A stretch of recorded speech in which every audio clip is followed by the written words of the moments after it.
அனைவருக்கும் வணக்கம். Welcome to English பேச்சு யூடியூப் சேனல். லாங் வீடியோஸ் போட்டு கொஞ்ச நாள் ஆச்சு. இன்னைக்கு உங்களுக்காக ஒரு மிக முக்கியமான 9 விஷயங்கள், அது சம்பந்தப்பட்ட தமிழாக்கங்கள், அது தமிழ்ல என்ன சொல்றது, அதை பேஸ் பண்ணி ஒரு வாக்கியத்தை, சென்டென்ஸை எப்படி உருவாக்குறது அப்படின்றத இன்னைக்கு நான் உங்களுக்கு சொல்லி தர போறேன். அதனால இந்த ஒரு வீடியோவை ஸ்கிப் பண்ணாம பாருங்க, கண்டிப்பா உங்களுக்கு யூஸ்ஃபுல்லா இருக்கும். வீடியோக்குள்ள போலாமா? முதல்ல கேன். கேன் அப்படின்றது என்னது? கேன் அப்படின்றதுக்கு நமக்கு தெரியும், தமிழ்ல முடியும். என்னால் இதை செய்ய முடியும் அப்படின்றத எப்படி சொல்லலாம்? I can do it. I can do it அப்படின்றது என்ன அப்படின்னு பார்த்தீங்கன்னா, என்னால் இதை செய்ய முடியும். என்னால் இதை செய்ய முடியும். இப்போ இந்த கேன் அப்படின்றது என்னது? செய்ய முடியும். இதை இல்லை, அதைன்றது இட். ஐ அப்படின்றது நான். என்னால் இதை செய்ய முடியும் அப்படின்றதா ஐ கேன் டூ இட் அப்படின்றது. அடுத்து குட். குட் அப்படின்றது என்ன அப்படின்னு பார்த்தீங்கன்னா, பெரும்பாலும் முடிந்தது அப்படின்றதுல வரும். முடியும் அப்படின்ற வார்த்தையும் இந்த இடத்துல வரலாம். He could have come. He could have come அப்படின்னா அவன் வந்திருக்கலாம் அப்படின்னு சொல்றாங்க இல்லையா? முன்னாடியே சொல்லியிருந்தா இல்ல முன்னாடியே தெரிஞ்சிருந்தா அவன் வந்திருக்கலாம் அப்படின்றது தான் வந்து he could have come. அவன் வர வேண்டியது ஆனா வரல. வர வேண்டியது ஆனா வரல அப்படின்றது முடிஞ்சிருச்சா? முடிஞ்சது அப்படின்றது பாஸ்ட் டென்ஸ் தானே. அதுதான் கேனுடைய பாஸ்ட் could. he அவன் வர வேண்டியது ஆனா வரல. அதை நீங்க இங்கிலீஷ் எப்படி சொல்லலாம்? he could have come. அவன் வந்திருக்கலாம், அவன் வந்திருக்கலாம்ப்பா அப்படின்றத he could have come அப்படின்னு சொல்லலாம். அப்போ could அப்படின்றது முடிந்தது, முடியும்னு சொல்லலாம். ஆனா பெரும்பாலும் முடிந்தது அப்படின்ற அந்த பாஸ்ட் டென்ஸ், அதாவது இறந்த காலத்தை முன்னோக்கி தான் இந்த could ஆனது வரும். he could have come அப்படின்னா அவன் வந்திருக்கலாம் அப்படின்றது இதனுடைய அர்த்தம். அடுத்து மே. மே அப்படின்றது இருக்கலாம். இருக்கலாம் சொல்லுவாங்க இல்லையா? உங்களுக்கு தெரியல, பட் இருக்கலாம். பெய்யலாம், மழை பெய்யலாம். இதுக்கு சென்டென்ஸ் மே வச்சு பார்த்துருவோமா? It may rain today. இன்னைக்கு மழை பெய்யலாம். மே போட்டா பெய்யலாம். ஏன்னா நம்மளால கேரண்டியா சொல்ல முடியாது. மழை நம்ம கண்ட்ரோல் கிடையாது. வானம் மேகமூட்டமா இருக்கு அப்படின்னா நீங்க சொல்லுங்க இட் மே ரெயின், மழை பெய்யும்னு நினைக்கிறேன் அப்படின்றது தான் இட் மே ரெயின் அப்படின்றது. மழை பெய்யலாம் அப்படின்றது. அடுத்து மைட். மைட் அப்படின்றது இருக்கலாம். மைட் அப்படின்றது இருக்கலாம். இதை பேஸ் பண்ணி ஒரு சென்டென்ஸ் யோசிச்சு பாருங்க. இருக்கலாம், இதுவாக இருக்கலாம். It might rain heavily. It might rain heavily அப்படின்னா இருக்கக்கூடும். அதாவது நீங்க எதிர்பார்க்கல இந்த விஷயத்த. இந்த இட் மைட் ரெயின் ஹெவிலி அப்படின்னா இன்று மேகம் மோசமாக இருப்பதனால் மோசமான மழை பெய்யக்கூடும் அப்படின்றது தான் இட் மைட் ரெயின் ஹெவிலி. அதாவது வானிலையில சொல்றாங்க இல்லையா, இன்னைக்கு வானிலை ரொம்ப மோசமா இருக்கு, இன்னைக்கு நிச்சயமாக மோசமான இல்ல மிக வலிமையான மழை பெய்யக்கூடிய வாய்ப்பு இருக்குன்னு சொல்றாங்க இல்லையா? அதற்கு இங்கிலீஷ் என்ன சொல்றது? It might rain heavily. இருக்கக்கூடும், இருக்கக்கூடும், பெய்யலாம் அப்படின்றது சாதாரணமா சொல்றது. மோசமான வானிலை இருக்கக்கூடும் இல்ல மோசமான மழை பெய்யக்கூடும் அப்படின்னு தானே வானிலை அறிக்கை சொல்றாங்க.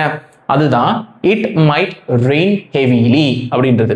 இன்னைக்குனா டுடே, நாளைக்குனா டுமாரோ, நீங்க என்ன வேணாலும் போட்டுக்கலாம்.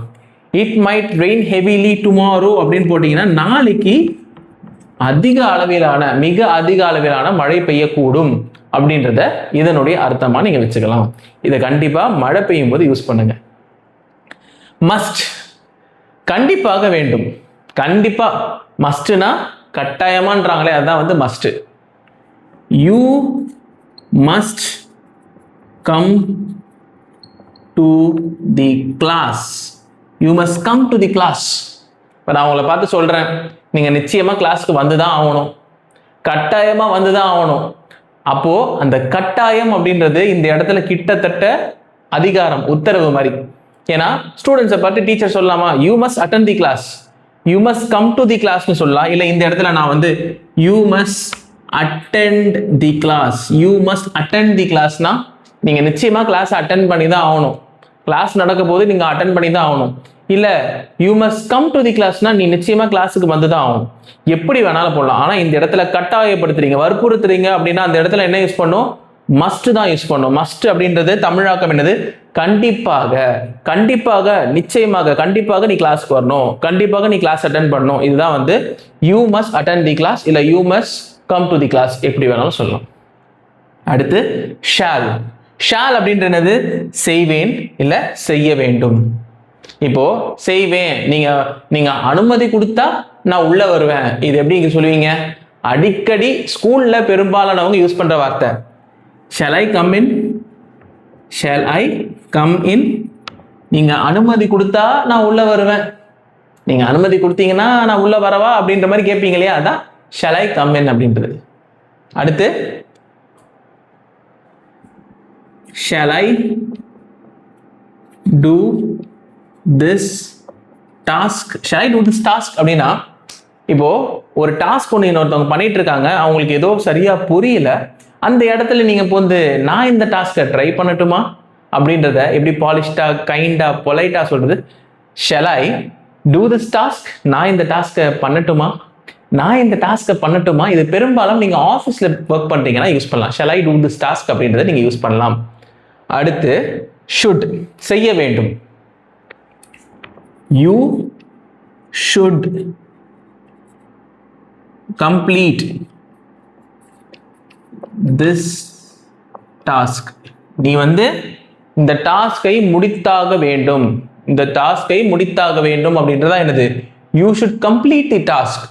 இந்த ஒரு வேலை, டாஸ்க்ன்றது ஒரு வேலை, இந்த ஒரு வேலையை நீ முடித்தாக வேண்டும் அப்படின்றதா you should complete the task. இல்ல you should do this task, இந்த ஒரு வேலையை நீ செய்தாக வேண்டும் அப்படின்றது you should do this task. கம்ப்ளீட்னா என்னது? முடிச்சிருது. டூன்றது செய்யறது, டூன்றது செய்யறது, கம்ப்ளீட்ன்றது முடிச்சிருது. நீங்க எந்த ஒரு வார்த்தையில டூ இல்ல கம்ப்ளீட் மாத்தி போட்டீங்கனாலும் அது அர்த்தத்தை யோசிச்சு போடுங்க, அப்பதான் உங்களால கரெக்டா எழுத முடியும். அடுத்து will. I will attend the class அப்படின்னா நான் கிளாஸ் அட்டென்ட் பண்ணுவேன். இந்த இடத்துல என்னது? செய்ய வேண்டும். நான் கிளாஸை அட்டென்ட் செய்வேன், செய்ய வேண்டும். I will attend the class. எப்படி சொல்லலாம்? I will attend the class. எப்போ? அது நாளைக்கா இருக்கலாம். ஏன்னா will அப்படின்றது என்ன அப்படின்னு பார்த்தீங்கன்னா, will அப்படின்றது வாஸினுடைய ஃபியூச்சர் டென்ஸ், எதிர்காலம். வாஸ் அப்படின்றது பாஸ்ட் டென்ஸ், will அப்படின்றது future tense. I will attend the class நான் கிளாஸை அட்டென்ட் பண்ணுவேன். அது எப்போன்றது அது எனக்கு தெரியாதுப்பா. அந்த சென்டென்ஸை பொறுத்து நீங்க நாளைக்கா இருக்கலாம், இல்ல நாளைக்கா இருக்கலாம், எப்போ வேணாலும் இருக்கலாம். அந்த ஒரு வார்த்தை நீங்க தான் போடணும், அது நான் போட மாட்டேன். நான் வந்து எது வரைக்கும் போடுவேன்? I will attend the class வரைக்கும் போடுவேன், இல்ல I will attend the meeting வரைக்கும் போடுவேன். அது நாளைக்கா நாளைக்கான்றது நீங்க தான் டிசைட் பண்ணி, நாளைக்கு நான் டுமாரோ போடணும், நாளைக்குனா டே ஆஃப்டர் டுமாரோ போடணும். எழுதி வச்சுக்கோங்க. நாளைக்குனா I will attend the class tomorrow அப்படின்னு போடணும், நாளைக்குனா I will attend the class day after tomorrow அப்படின்னு சொல்லிட்டு போடணும். அடுத்து would. would அப்படின்றது என்னன்னா செய்வேன் அல்லது செய்வார். he would, இந்த இடத்துல செய்வேன் அல்லது செய்வார். he would do this task. he would do this task அப்படின்னா இவர் வந்து இந்த டாஸ்கை செய்வார், இவர் இந்த வேலையை செய்வார். he would do this task அப்படின்னா இவர் இந்த ஒரு குறிப்பிட்ட வேலையை செய்வார் அப்படின்றது இதனுடைய அர்த்தம். மறுபடியும் ஒரு வாட்டி ரிவிஷன் மாதிரி பார்த்துடலாமா? கேன் அப்படின்றது நான் ஆல்ரெடி சொல்லியிருக்கேன். கேன் அப்படின்றது முடியும். குட் அப்படின்றது இந்த இடத்துல என்னது? குட் அப்படின்றது முடிந்தது, பாஸ்டை குறிக்கும். மே அப்படின்றது இருக்கலாம். மைட் அப்படின்றது இருக்கக்கூடும்.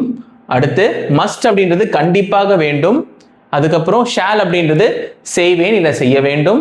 ஷுட்ன்றது செய்ய வேண்டும், செய்யலாம் கிடையாது, செய்ய வேண்டும். அது கொஞ்சம் அழுத்தி சொல்ற மாதிரி இருக்கும். இந்த இடத்துல will அப்படின்றது செய்வேன் அப்படின்றது, would அப்படின்றது செய்வேன் அல்லது செய்வார். சரிங்களா? இப்போ இதை பேஸ் பண்ணி நான் சென்டென்ஸ் பார்த்துட்டேன். உங்களுக்கு இதுல டவுட் இருக்குன்னா மறக்காம மறுபடியும் பார்த்துக்கோங்க. ஐ கேன் டூ இட்னா என்னால் இதை செய்ய முடியும். மறுபடியும் டிரான்ஸ்லேஷன் தேவைப்படுறவங்களுக்காக சொல்றேன், நோட் பண்ணிக்கோங்க. ஐ கேன் டூ இட்னா ஐனா என்னால் இதை செய்ய முடியும். he could have come அப்படின்னா அவன் வந்திருக்கலாம், அவன் வந்திருக்கலாம். இல்ல அவர் வந்திருக்கலாம், மரியாதை எப்படி வேணாலும் போட்டுக்கோங்க. ஏன்னா he அப்படின்றது என்னது, he அப்படின்றது pronoun. இது அது அவராக இருக்கலாம், இல்ல அவனாக இருக்கலாம், என்னவ வேண்டாலும் இருக்கலாம். அது நீங்க தான் டிசைட் பண்ணும். மே அப்படின்றது இன்னைக்கு மழை பெய்யலாம், இட் மே ரெயின். அடுத்து மைட்ன்றது it might rain heavily tomorrow அப்படின்னா நாளைக்கு அதி தீவிர மழை பெய்யக்கூடும். அடுத்து must, you must attend the class, நீ கிளாஸ் அட்டன் பண்ணி தான் ஆகணும். அடுத்து ஷால் ஐ கம் இன், நான் உள்ள வரலாமா? Shall I do this task, நான் இந்த டாஸ்கை பண்ணலாமா? அடுத்து you should complete this task, நீ இந்த வேலையை செய்தாக வேண்டும். I will attend the class tomorrow, நான் நாளை கிளாஸ் அட்டன் பண்ணுவேன். he would do this task, அவர் இந்த வேலையை செய்வார்.